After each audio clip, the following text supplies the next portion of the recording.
And once again, welcome back into the Extra Point here on WEGL 91.1 FM or online at WEGLFM.com. You can also catch us on Eagle Eye TV Channel 6 or EagleEyeAuburn.com. I'm your host, Jared Dill. Alongside me is the one, it's the only, it's Brooks Childress. Brooks.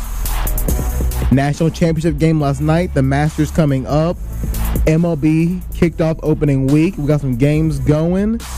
And much more importantly, the NBA postseason is a hop and a skip away.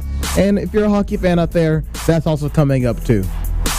It's a great time to be a sports fan, except for you don't have football, and that's the only downside to this time of year. Usually people say once college basketball is over, there's no sports. No, they're there. If you look real hard, there's some great stuff going on. It's a great time to be a sports fan. You're right. I mean, I know baseball's not the most exciting, and we're not going to get into the whole argument about baseball being boring and losing fans and all that.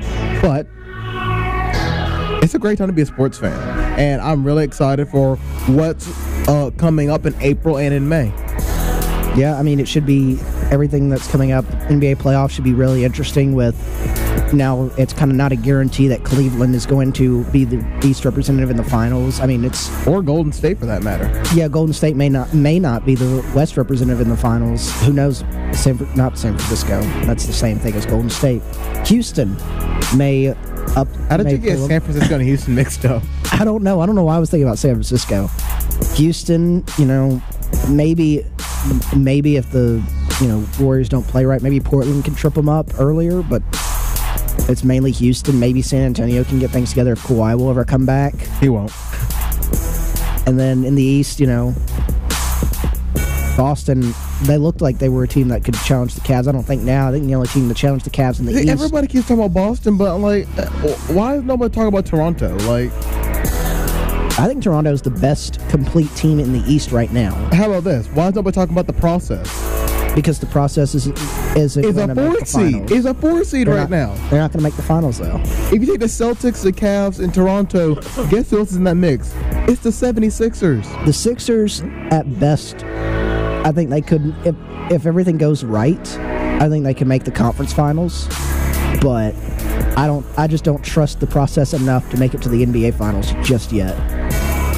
Well, all that and more we can talk about, and especially if you want to bring up your own topic, you can call us on the hotline at 334-844-9345. That's 334-844-9345 to call into the Extra Point so we can come in and chat. And let's chat about that national championship game last night. All right, so Villanova, Michigan, big game. I don't know many people that were cheering for Michigan.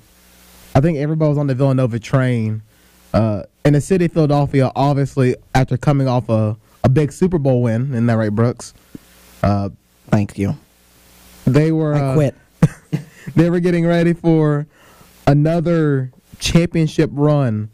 And Villanova absolutely... I mean, look, for the first 10 minutes of the game, it looked like that Wagner was going to take over for Michigan, and it was just going to be a tough, grinded-out match, all right, a grinded-out basketball game. And then Villanova said, no. That's not how this is going to work out, especially the player of the game, or whatever they want to call it, or player of the tournament, or whatever they give the award to, dropping 31 points. Devontae, correct? Yeah, Devontae. Yeah. No, it's Dante DiVincenzo. Names are hard for me. Dante DiVincenzo dropping 31 points. And he's dropped the most points in a championship game since I think about 89, 88. It's been a hot minute since this happened. So a big game for him, especially he came off the bench and did that. And I think at one point the bench points for Villanova was at 33 to Michigan's 3. I mean, that was the difference in the game. And Villanova ran away with it. There was a chance for Michigan to get back in it in the second half, but Villanova did not let them have any of it. Brooks, what did you think about the game? I thought it was a well-played game on both sides. First half, obviously, Michigan had the upper hand for most of it. Villanova came alive kind of late first half, especially second half. Michigan, they had a good chance to win this game last night, but their strength lies in, you got Wagner right there in the middle of the, plays in the paint, really good defender, and that's just not Villanova's style.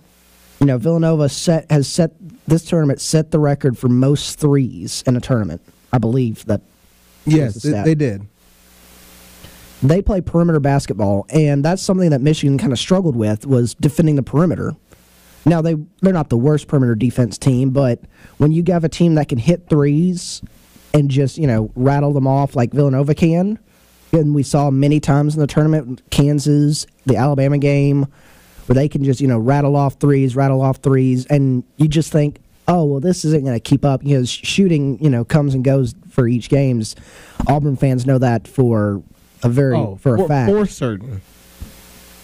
But, so you looked at this Villanova team, and you're like, well, their shooting can't continue. They can't keep being this hot shooting because that's going to go away. And it just didn't. Like, the first half, they were a little bit cold shooting, but then when they got into the flow of the game, figured out Michigan, and they started playing to their own strengths, hitting those threes, let DiVincenzo take over, it was a whole new ball game. And Villanova played wonderful basketball. Congratulations to them, national champions, 2 of the last 3 years. We'll see if Jay Wright can do it again. And he's got a lot of guys. We're not going to see if Jay Wright can do it again. There's a great chance that Jay Wright does it again. And it's a great chance to do it again very soon, maybe next year, because they've got so much of this talent coming back. Is Jalen Brunson? Is he a senior, or what is Jalen Brunson? Because I know DiVincenzo's a sophomore. Everybody's coming back. It seems like, except for Bridges, who is a lottery pick in the draft. So he's not a senior, is he? So he still has the chance to come back. There's a chance for him to come back. It's expected that he's going to the draft because, hey, if you're a lottery pick, they'll make your money. Oh, absolutely. Everybody is coming back. The only seniors on the team, I think, are walk-ons. So Jay Wright is a great coach. The thing that worried me going into last night, and Villanova kind of, pushed that aside and didn't let it affect them, is that I heard this on a podcast the other day. Villanova, over the past few years, you've got the Blue Bloods, you got Duke, Kansas, North Carolina. They always come into these games and they're like, we're favored. We're supposed to win this game. Yeah. Villanova has built their program on we're always the underdogs. They were the underdogs 2 years ago to North Carolina. They're always the quote-unquote underdogs. And so they came in as favorites, and so that could have tripped them up, but they didn't let that trip them up. Here is something amazing about Villanova. Villanova finished with a plus 33-point differential in the Final Four. Look at this. The last 10 games for Villanova, they won by 24, 24, 19, 10, 26, 23, 12, 12, 16, and 17. So Villanova has done a great job at not only putting away opponents and winning big games, they bury their opponents when it comes to just getting big wins. A plus 33-point differential in the Final Four, that's ridiculous considering that you played Kansas and Michigan. Absolutely. That's amazing. And I'm looking at other stats that I'm trying to find for this game last night. The Big Ten is also 0-7 in the last 7 title appearances. So that's not good for them. No, it is not. I mean, the Big Ten's got to improve going down the stretch in, big game situations. They're always a good basketball conference. They just need to improve in finishing the game like Wisconsin did a few years ago. I also have a tweet that I want to read, but before that, let's get to the phones. We've got Chris from Auburn on the line. Hey, Chris. Hey, guys. How you doing? Great. How are you? I'm good, guys. I'm trying to figure out what I watched last night. Was I watching Dante's Inferno, Dante's Peak, Dante Culpepper? Well, if you were watching Enzo. If you were watching Dante Culpepper, I'm not sure what you were watching. But, guys, I mean, hats off to Villanova. Y'all are saying it. They're just really good. That Brunson kid, he's just a junior. You know, DiVincenzo, that boy's a redshirt sophomore. That was his second championship. Everybody. I mean, 10 guys from the team that beat North Carolina got their second ring last night. And they can all come back if they wanted to. They could go for 3. How wild is this, guys? I mean, it's a big accomplishment for a team that's especially not in a power, conference. Sure. Hold on. I don't know what you're talking about. The Big East is a very good basketball conference. I mean, yes, but we don't look at them like, I would say you could argue that the top half of the Big East can rival the top half of the ACC and Big 12, like big basketball conferences. maybe in maybe like straight up, but if I'm thinking about like historical good blue blood schools, no, I'm gonna take the ACC over the Big East any day. Like I mean, I know Duke didn't reach the Final Four, but by God, they were a scary team. And Kansas, very scary, guys. And Kansas is also a scary team, although Villanova put them in their place. I know. Did you see that Kansas game? That was really scary. That was a murder. Guys, listen, we got Villanova national champions, second time in 3 years. They only got 3 seniors, and they were all walk-ons. All right, so you think everybody's going to come back if they wanted to? Bridges is gone. Bye-bye. Give me that paycheck. Jalen Brunson. He is borderline late first round, early second round. But, if I'm him, let me come back for my senior year. Let's try to win a third one, And then they got 2 McDonald's All-Americans. Like, they just keep improving. Oh, my goodness, guys. A way too early top 5 for next year. What do you guys think? How about our Auburn Tigers? We going to be good next year in the top 5? I think they've got the potential to be if... Wait, are we talking about like starting the season or like at the end of the season? At the end of the year, we got to find our own Dante Culpepper. What do you say? I don't want to find a Dante Culpepper. Well, he won it for him last night, guys. I tell you. I don't think you know what's going on right now. Dante DiVincenzo. There you go, Chris. Chris, how many tall boys are you in today? It's only just past 1 o'clock today. No, guys, I'm on my lunch break like every week, and I just wanted to call and talk to y'all and just say, hey, I love the show. What a game we had last night, and I guess we got to turn our attention to the NBA playoffs, and, hey, let's go baseball, So can't wait to look forward to the rest of the show. Y'all have a good day. You too. Thanks, Chris. All right. If you asked me how many times Dante Culpepper will be referenced on the show today, I didn't think it would be many. The over-under set would be at 0.5. No, it was at 0. It was at 0. And nobody betted on it. Oh, man. But, yeah, no. It was a memorable Final Four. Maybe not the actual, like, semifinal games, because those were... the Kansas game was a blowout, and while everybody was cheering for Loyola Chicago, it just didn't work out.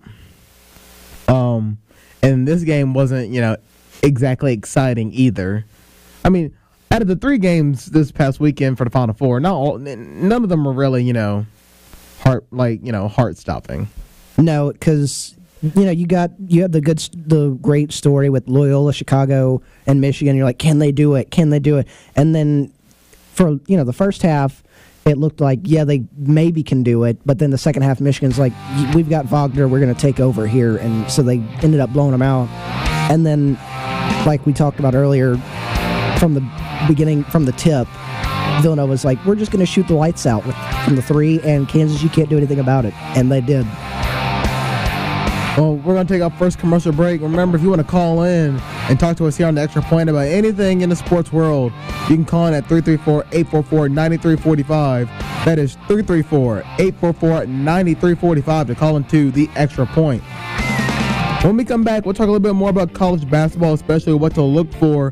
We'll talk about a couple of Auburn basketball news and notes, and we'll talk about some baseball and NBA. So make sure you stay with us here on the Extra Point here on WEGL 91.1 FM or online at WEGLFM.com. Somebody seen him hanging around at the old dance hall on the outskirts of town. He looked into her eyes when she stopped him to ask if he wanted to dance. He had a face like a mask. She never said nothing, there was nothing she wrote. She gone with the man in the long black coat. A message from the Alabama Attorney General's office.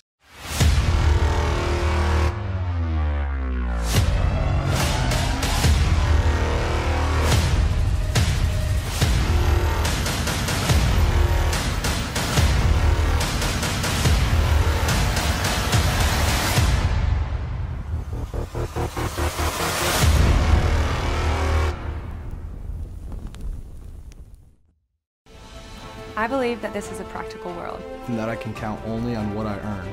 Therefore, I believe in work. Hard work. I believe in education, which gives me the knowledge to work wisely and trains my mind and my hands to work skillfully. I believe in honesty and truthfulness, without which I cannot win. The respect and confidence of my fellow men. I believe in a sound mind and a sound body and a spirit that is not afraid. That is not afraid. Not afraid. And in clean sports that develop these qualities. I believe in obedience to law because it protects the rights of all.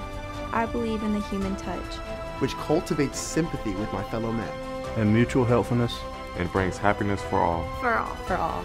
I believe in my country because it is a land of freedom, and because it is my own home, and that I can best serve that country by doing justly, loving mercy, and walking humbly with my God. And because Auburn men and women believe in these things, I believe in Auburn. I believe in Auburn. I believe in Auburn. I believe in Auburn and love it.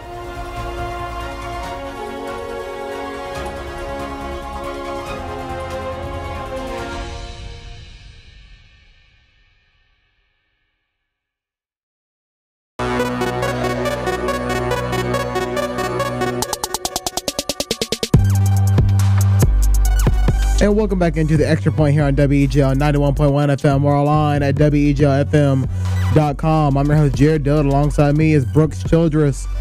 And Brooks, I want to read this tweet I wasn't able to get to. We had Chris called in and had to answer a couple of his questions. It's a tweet. I'm not sure who it came from because the name is cut off. But I just want to read this. Teams that have reached the NCAA basketball title game despite not having a FBS football program since 2000. And they list them 2010 Butler, 2011 Butler, and then that 2016 Villanova, 2017 Gonzaga, 2018 Villanova. However, for 2013 and 2018, they list Michigan taking a jab at John Harbaugh and the Michigan football team. Oh, I thought that was fun. That tickled me a little bit. All right. Well, Michigan needs to step up their football game. They really do. Back into the world of sports, let's talk opening week of baseball and just how that's going. So, obviously, opening week has been probably more memorable opening weeks. The first pitch thrown was a home run. I mean, what better way to start opening week than with a bomb? And unfortunately, that was for the Marlins fans. But hey, the Marlins took 2 from the Cubs, so they're 500. So here's a stat I saw about the Cubs. The Cubs, through 5 games, have struck out the most times in NL history through 5 games. I believe it's 58 times. I mean, that's playing into the new culture that in baseball that strikeouts aren't bad. And they are. But they are bad, but the new culture in baseball is strikeouts aren't bad. You got to swing, you're trying to swing for the fences every time you're up there. And that's not baseball. Baseball is, patience, carefully, sit there and wait for your pitch. You don't have to slam the ball every single time you're up there. You can, get a walk. You can draw a walk. You can get a single, double. You don't have to try to knock the leather off the ball every single time you're at bat. And that's what players are more apt to doing now because it's become less of a negative connotation the strikeout holds. I will say that we have to account for the 17-inning game they had against the Marlins. However, they struck out 20 times in that game. You struck out 20 times? I mean, I know it's 17 innings, but 20 times? It's a lot. It's a big number. There's some other news and notes. The Yankees obviously had their game delayed, or they couldn't play it because of snow. So Giancarlo Stanton, not used to snow down in Miami, getting a glimpse of that in New York. And New York, I know we were talking to a couple people about it. The Yankees have kind of had issues with how their new manager is settling in, and kind of his how do I want to put it without sounding snobbish. His questionable decisions when it comes to pulling pitchers, and I want to see if you agree with this. So, if a pitcher has a high pitch count, is that necessarily a bad thing? If he throws 80 pitches through 4 innings, that's not ideal. But if he's not throwing hard, if he's throwing just a lot of breaking balls, he's not technically he's not tired, but he just has a high pitch count. I mean, it's not ideal. You want obviously you want as few pitches as possible, and I think your decision to take out and put pitchers in, take them out, depends on how they are faring in the game. Like, if you throw over 100 pitches and you're throwing a shutout, or if you're no hitting someone, or you're throwing a one hit shutout, or you're only giving up a 1 run, I think it's fine to leave the guy in as long as he's his stuff is still accurate, his breaking ball is still breaking, fastball is still hitting its spots, you're not losing velocity. But each pitcher's different, and so you got to take each pitcher as an individual person. You look at if this guy's thrown 30, not 30, but like 50 pitches, and you can already see the velocity starting to go down. You're like, time to get this guy out, even if he's only given up 1 run. You have to monitor the pitcher and make sure that they are okay to keep going before you make any decisions. And like always with baseball season, I always like to keep track of the teams that are in the beginning of the season undefeated and are still looking for their first win. So the Nationals 4-0 taking on the Braves today, while the Padres and the Royals are looking for their first win. The Royals are actually up on the Tigers 1-0.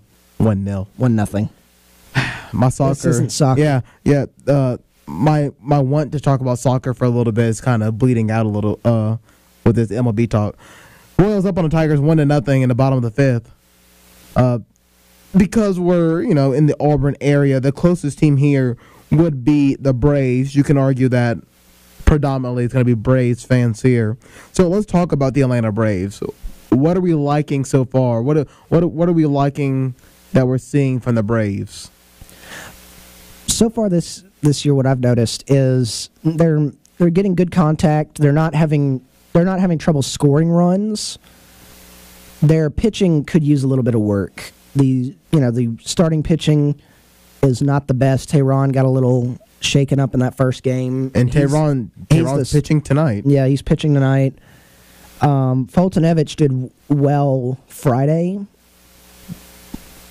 and then everyone else that's gone, Newcomb, McCarthy did well on Saturday. Newcomb kind of got rocked last night, but if they can if the Braves can settle the pitchers in, and maybe it's the first week, everyone's got to get into the groove. Even though you've had spring training for a month, if you can get into the groove of the pitching into the season, and you can shore up the pitching, they should be fine. They're not having much trouble scoring runs. They've scored runs, except for last night. They only scored 1, but the other games they've been able to score runs, make games competitive. So the bats are fine as of right now. Now, as the season goes along, we'll see, because they do have a tendency to kind of fall off later in the season. But Sorry. No, I understand. You're a Braves fan. You're choked up right now. I think right now, they're not obviously not going to be a playoff team this year, but they've got a chance in the NL East to finish second because you don't know what the only team that you know is going to be great is the National. Well, I mean, not great, but good is the Nationals. And then you know the Marlins are going to finish last. Everyone else, like the Braves. Really? We think the Marlins are going to finish last? Have you seen the Marlins? Have you seen the Phillies? I trust the Phillies more than I trust the Marlins. The Marlins have nobody. There was talk about the Phillies relieving their skipper after the first 3 games. The Marlins literally have nobody. I don't trust the Marlins. I think the Phillies are going to be fine going into the season. They're not going to make the playoffs. But I think the Marlins are pretty much, as of right now, penciled into that bottom, finishing last. Phillies penciled in at the top. Other 3 spots you can put, if you put any combination there, you're like, okay, I can see that happening. So there's a realistic chance the Braves could finish second. They could finish third. They could finish fourth. It just depends on how the rest... Wait, did you say the Phillies were going to win the division? No. Oh. You said penciled in at the top. I was like... The Nationals. It finally clicked in my head what you had said. You pencil the Nationals in at the top. Okay. And I use pencil because anything can happen in baseball, but the way the Nationals are playing right now, if they sustain this throughout the season, they're going to be fine. Talking about Major League Baseball, let's talk a little bit about college baseball before we go to break. Auburn has a... I can't even say big game today because it's not a big game at all. Auburn has a right the ship game. Yeah, it's a right the ship. It's a bounce back game for Auburn after getting a good win over. Although yes, they weren't ranked. Missouri was sitting outside the top 25, and however Auburn dropped the next 2 games on Saturday and Sunday. Especially the one on Sunday. Is a hard one to shake. Auburn has not scored since the 2nd inning of the Saturday game. It's been, I want to say it's been about, we're nearing 20-plus innings. Auburn's been held scoreless, which should end today with Alabama A&M coming into the fold. I believe Alabama A&M is 7-21 on the season. They are not good. They do share a common opponent in Missouri. Missouri swept Alabama A&M. I am not sure who is pitching for Alabama A&M. I can go ahead and tell you that I believe Andrew Mitchell will be pitching for Auburn today in the midweek role. But here is a little note about Alabama A&M that we can talk about right quick. Alabama A&M has 7 pitchers who have 20-plus innings of work. 6 of those 7 pitchers have more balls than strikes or strikeouts. They have more walks than strikeouts. It's a solid stat. That's what championships are built on. See, you're playing around. I feel like I told you outside the studio, I was like, there's a chance Auburn could throw a perfect game today against Alabama A&M. It's that kind of it's just that kind of game. Another tidbit. Andrew Mitchell, who I believe will be starting today, he actually started March 2nd of 2016 against Alabama A&M. So he's faced his team before. Was that his debut? Or was that could have been. Okay. It could have been. I am not sure. He went 6 innings with 1 hit, 8 Ks, and 3 walks. That may have been his debut because I remember going to Andrew Mitchell's debut. It was a midweek game. I don't remember who they were playing, but I was like, that's when I was like, he's going to be the next great pitcher because we had Keegan Thompson. Auburn had Keegan Thompson at the time. I'm like, he's going to be Auburn's next great pitcher. But then he's kind of fallen off. He's stayed that midweek starter, bullpen work on the weekends. But I will say that head coach Mitch Hill of Alabama A&M will not go quietly tonight. He was the 2015 SWAC Coach of the Year, and he got them to a school record 26 wins in 2015. That power conference, the SWAC.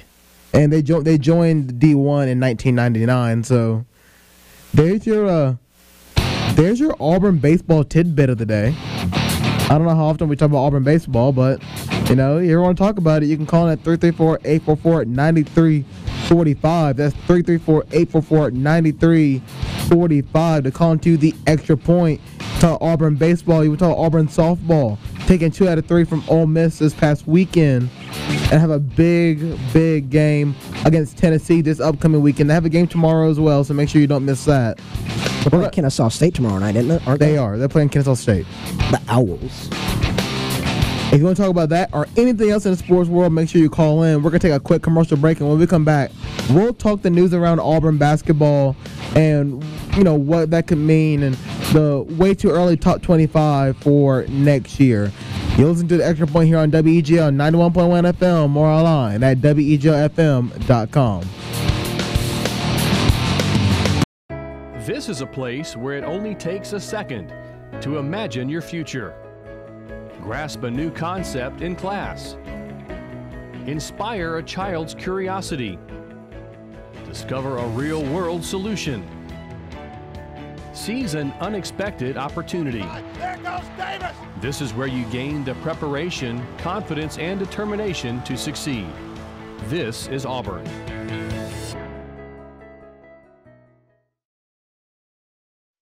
So, I'm kind of new here, but I've noticed a trend. My human does this funny thing where she goes around and gets all my toys, and then she hides them in that basket by the door. It's like, hello, that's where you put it last time. You were the worst at hide and go seek.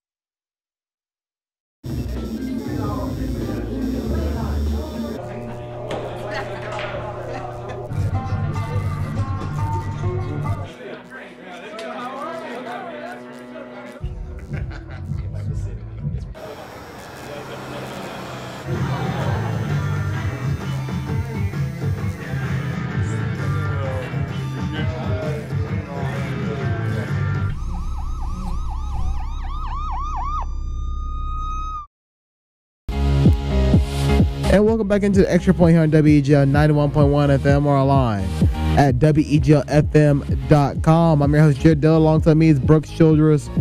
If you want to talk on the show today about anything in the sports world, Auburn baseball, softball, how about the Masters, soccer, football, basketball, baseball, anything, you can call in at 334-844-9345. That's 334-844-9345. We're going to turn our attention to the news swirling around the Auburn basketball program. And that is the transfer or the transferring of Davion Mitchell away from the program. So obviously Davion Mitchell came off the bench, especially to back up Jared Harper. He wasn't the sexy person to talk about when it came to the box score. He didn't score a lot. You know, he wasn't the most proficient shooter. But you did see a little bit of promise sometimes. I mean, he was a 4-star recruit, you know, out of high school. And, you know, Bryce Brown wasn't everything that he was now 2 years ago. It takes time to develop. And we were hoping that with that development, he would become something. Unfortunately, if he does become something, it won't be as an Auburn Tiger, as he's going to transfer away from the program. And whether or not that's going to be good for him or not, we won't know for sure. We do know that there is so a lot of teams follow this clause, and this isn't just an Auburn thing. This is something that a lot of power schools do, is that you can't, there's 2 rules to this. They don't want you to transfer to somebody inside their own conference till the SEC is out, and they don't want you to transfer to somebody that they're going to play this year. So any opponent that Auburn's going to face next year, he will not be able to transfer to. And on top of that, most likely, and correct me if I'm wrong, he's going to have to sit out next year anyway, per NCAA transfer rules. Listen, the NCAA rules, don't ask me about those. They confuse me. I don't know what's going on half the time. They just show, or anyone that, you know, shows up, they're like, oh, hey, this guy's sitting out a year, or hey, this guy is transferring, but he can play this year. I'm like, I don't know the difference. It's the same. it's the same position that Dowdy is in for us, Samir Dowdy, that he transferred, but he's not able to play this year because of transfer rules, which I believe that they have that rule because if they didn't, players would just transfer and immediately go play for a contender if they're at a smaller school, and it's to protect smaller schools because not many people want to sit a year. You know what I'm saying? Yeah. So I think that's to protect smaller schools so they can eventually turn into a Villanova. Because if we didn't have that rule, there's no guarantee that Mikal Bridges or Jalen Brunson's at Villanova right now. There's no guarantee that Devin Chizo, after this game he had, would be at Villanova the next year if there wasn't for this. I mean, Villanova's a good basketball school. I don't think people are transferring away from Villanova. I'm just saying, if he had a big game and then he decided, well, my draft stock's going to look better if I go play for this blue blood in Kentucky or Kansas. Okay, I know where you're about to go. But Villanova's a good name. It is a good name. But my draft stock will look better if I play for Duke or if I play for Kansas because the development aspect of it. I would have to argue that you're like Villanova is on the same tier name-wise as Duke. I mean, Kansas, yes, on the same tier name-wise, but Villanova is not pushing out NBA players like Duke is. They're not pushing out NBA players like Kansas and Kentucky are. Duke, Kansas, and Kentucky specialize in the one and done. I'm not talking about whether Villanova is on the same level in college realm. I'm talking about when it comes to NBA draft stock. You go to those schools if you want to be drafted high. I mean, Mikal Bridges is going to be one of the few Villanova players, if any, that will go in the lottery. While Duke is going to have, probably the stupid starting 5 going in the lottery. Or close to it. I'm not saying Villanova's not a great school, a great basketball school, or a blue blood because they are.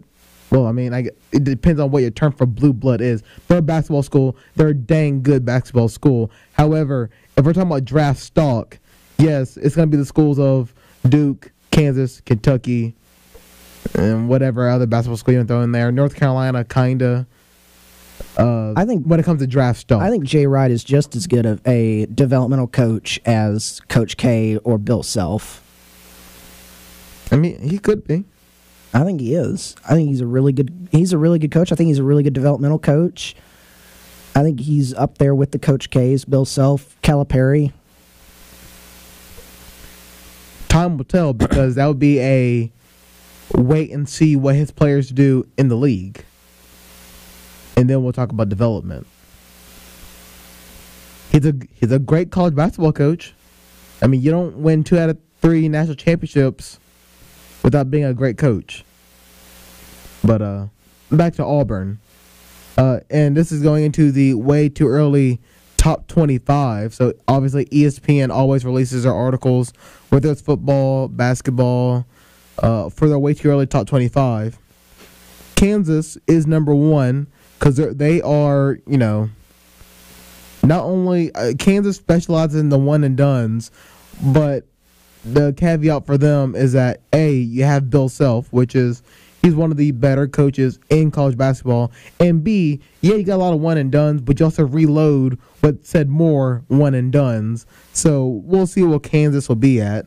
Number 2 is Duke, who is going to also lose a lot of star potential, but they always get more star potential. The same, what they lose, they get back. I mean, when you get R.J. Barrett, Zion Williams, and Cam Reddish, I think you're going to be okay. And if you haven't heard those names, you will because, I mean, they're gonna be something, especially when they eventually get to the NBA. Number 3 is Villanova. Obviously, they have to be in the top 5 somewhere with all the talent that they're bringing back. And by all the talent, I mean everybody who played last night, I was about to say, except for Mikal Bridges, will probably be back for Villanova. I'm surprised that they're at 3. I would think they need 2 or at the least 2 with all the talent they've got coming back. Number 4 is Kentucky. That is the first SEC team. And obviously, Coach Calipari, Kentucky is also known as the one-and-done school. Always joke that they don't really have a senior night because they never really have seniors. I always think when they always release the way too early polls, and I know these are, not to be taken that seriously because it's like, oh, this is way too early polls. Ha ha ha. I always think they have Kentucky always ranked a little too high. They always put them in the top 5, and not like this year. Kentucky was not a top 5 team at all throughout the year. No, and so, like, I just think they always overrank Kentucky. Kansas, the other 3 you mentioned, I think they're all top 5 teams going into next year. And I think Kentucky's a questionable one. I think they could be top 10, but we'll have to see. And rounding out the top 5, and the reason why we're talking about it, is the Auburn Tigers. Auburn is number 5 in ESPN's way too early top 25. And while Auburn's not bringing in a premier recruit, they are or will be getting back, it looks like Danja Purefoy after his, what I think is coming out to 9-game suspension because he has to be suspended for a certain percentage of games. 9-game suspension. And assuming Austin Wiley also comes back to school, we haven't really heard much about whether he will declare or not, but we're assuming that Austin Wiley returns to Auburn, and then Mustafa's there, Jared Harper is there. You got your key centerpiece. You got your key pieces in Chuma Okeke, Deshaun Murray. McLemore will be back, and then you got Samir Dowdy, who will doesn't have to sit out anymore. So you're going to have a roster. Auburn's going. I mean, we got to the point where Auburn was playing 7 guys because of injuries and how things were going. There's a great chance that Auburn could have a 9-man thing going on next year. Probably would have been 10 if Davion would have stayed. We don't really know how that's gonna affect how Auburn's going to go about, how many people play and how they're going to split up that time. But then, also bringing back Horace Spencer, who, was a big focal point of Auburn's offense and defense, especially when McLemore went down. So that extra playing time that he got in the tournament and at the end of the year is going to play well into the development of other big men like Anthony McLemore and Austin Wiley. So it's an exciting time for Auburn basketball. But can the hype live up to it? I think Auburn, I think they've got the real potential next year to be a top 5 team, like it says in the article, in that article. The thing I see a problem is if they need to be a more complete team. They don't need to be like this year where they lived and died by the 3. All the games Auburn lost this year, they weren't shooting the 3 well, and they just kept popping them up, and they wouldn't, drive into the lane. They're like, they'll start hitting at some point. And they just didn't have that complete game, especially after McLemore went down, where you can't pass it into the paint and have McLemore down there to lay it up or, jam it home. So as long as you've got more than just one, big man, like if Austin Wiley comes back next year, and you develop Chuma a little bit more where he's more of a paint presence, big man, I think Auburn can be a top 5 team. They can be. Will they? Well, time will tell. We'll get back to you next fall about that. But for right now, we're going to head to commercial break. When we come back, may discuss more of this way too early top 25, see some other sleepers that we may see in there. If you want to call in, talk about anything in the sports world, hey, we've still got a couple of minutes. You can call in at 334-844-9345. That's 334-844-9345 to call into the Extra Point. We'll see you in 60 seconds.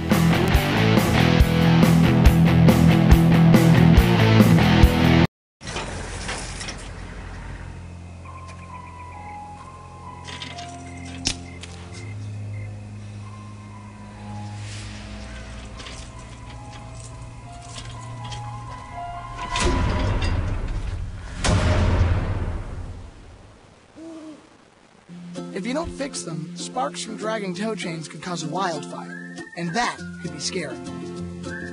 Hi, Smokey. Only you can prevent wildfires.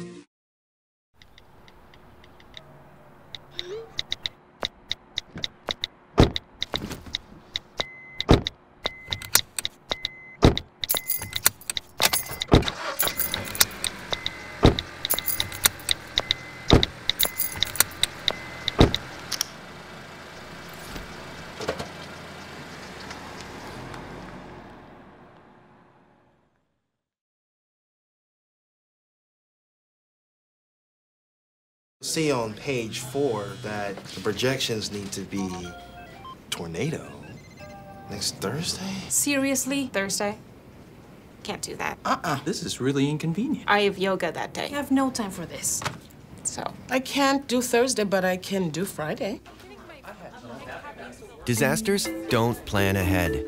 You can. Talk to your loved ones about how you're going to be ready in an emergency. Don't wait. Communicate.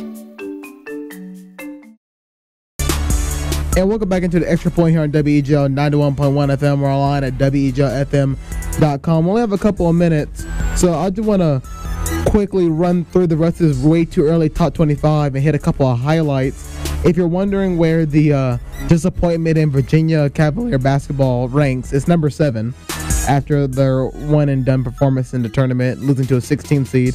It still hurts. Another SEC team, Tennessee's at number 8. I thought Tennessee's at 8? Yeah, Tennessee's at 8. That's bold. Blue Blood, North Carolina at 9. As we keep going, Michigan State at 11 and Michigan at 12. Florida, SEC foe at number 14. Number 17, hey, it's Loyola Chicago in the way too early top 25. The Ramblers are still hanging around. A common opponent of Auburn, number 18, Clemson, is sitting up there. Another SEC team at 20 is LSU. Butler at 22, Florida State 23, Purdue, Boiler up at 24, and quack quack, it's Oregon Ducks at 25. That's one team I didn't see a lot of this year's Oregon. They're usually a decent team, makes the tournament, makes a run in the Pac-12 tournament. You didn't see them this year. They were very much not up to par. No. They had their one good year, and that was it. I miss them. All right, Brooks. I miss that forest floor.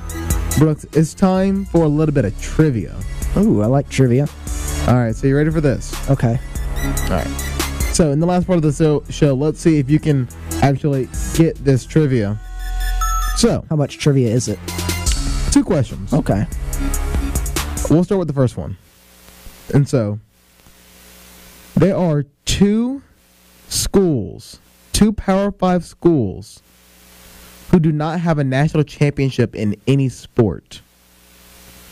Can you name those 2 Power 5 schools? Power 5? Yes. Ooh. One was in a championship game recently. I don't have a national championship in any sport. Yes. You have until the time of 52. 152. All right, so let me think. The clock's ticking. You go to the obvious choices. You're like Vanderbilt, but I'm sure they've won a game. I think they've won a national championship in baseball. Yes. What about Wake Forest? No, they have one. Oh. At each minute mark, I'll give you a hint. Okay. Let's see. All right, so you're going to get a hint in 10 seconds. All right. So, before you give me the hint, we'll just jump out. Utah. No, they have one. Oh. Okay. Well, we got 3, 2, 1. All right, I need a hint. One of the teams, by recently played, I mean within the last 7 days. One of the schools played in the last 7 days. In a national championship? Yes. There's only been 2 national championships, Brooks, so you have 4 choices. Oh, man. Well, I mean, Michigan's won a national championship in football, haven't they? They have. They have one. They won in basketball, too. Or Dame's won in football, too, correct? Yes. So it can't be those 2.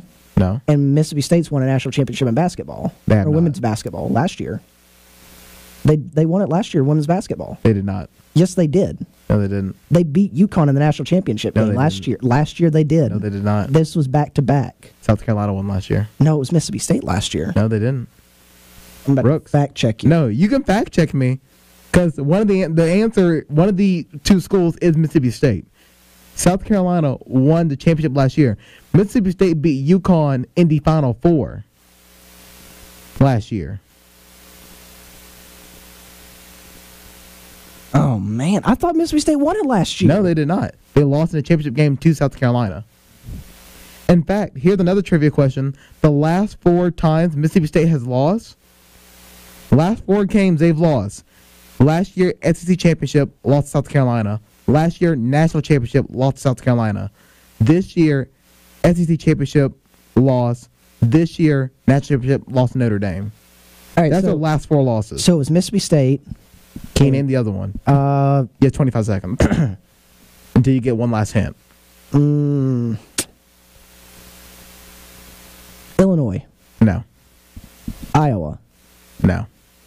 Indiana. No, Indiana's won basketball. 10 seconds to your next hint. No, Penn State's probably won it in football. Come on.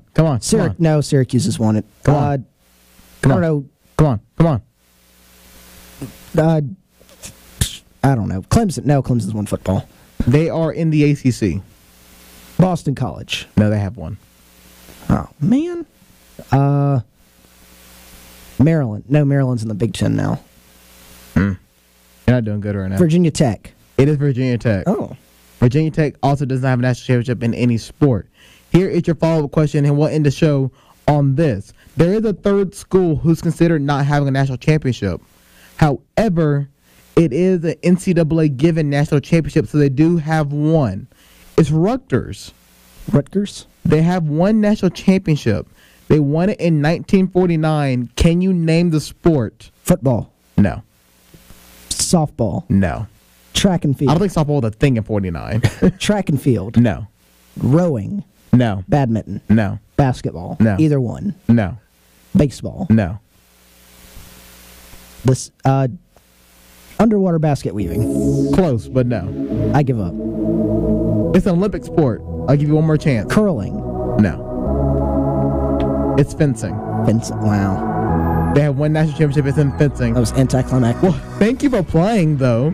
It's some great trivia questions. I can't believe Mississippi's. I didn't know. I thought Mississippi State won it last year. No. That makes me upset. They were in the game, but they lost. That's why I picked to win it this year. Well, and then Notre Dame crushed my dreams. That's going to do it for the Extra Point today.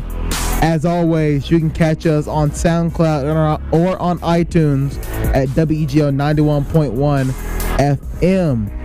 But if you just say, man, I want to see how good these guys look on TV, you can do that by going to the Eagle Eye TV YouTube page or eagleeyeauburn.com, or heck, if you're on campus, you can tune to Channel 6 and you can catch us there in video format.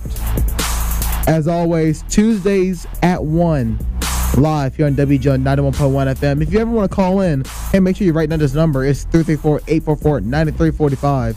That's 334-844-9345. You can always call in and talk to us about anything in the sports world. We're still waiting on somebody to talk about Premier League. I'm ready. I'll never bring it up because I feel like we won't hit that demographic. But if some people talk about it, I feel like we can talk about it. I'll bring it up. I'll walk outside the studio and call in so you can put me on the air. I'm ready. Well, that's going to do it for us. Make sure that you tune in for Auburn baseball tonight as they take on Alabama A&M. That is 6 o'clock Central here in Auburn. Andrew Mitchell with the start for the Tigers, it looks like. Same time, same place next week. You can see us then. I'm just happy that I won both of my bracket groups this year, even though my team didn't make the championship game. Wait, are we really going to end the show right now? Yeah, why not? I mean, that's what we're doing, isn't it? Where's our Row the Boat references today? You just made it. When? Oh my God. You tricked me. Part of the thing. Respect, trust, belief, row the boat every week. Row the boat every week. We'll see you next week.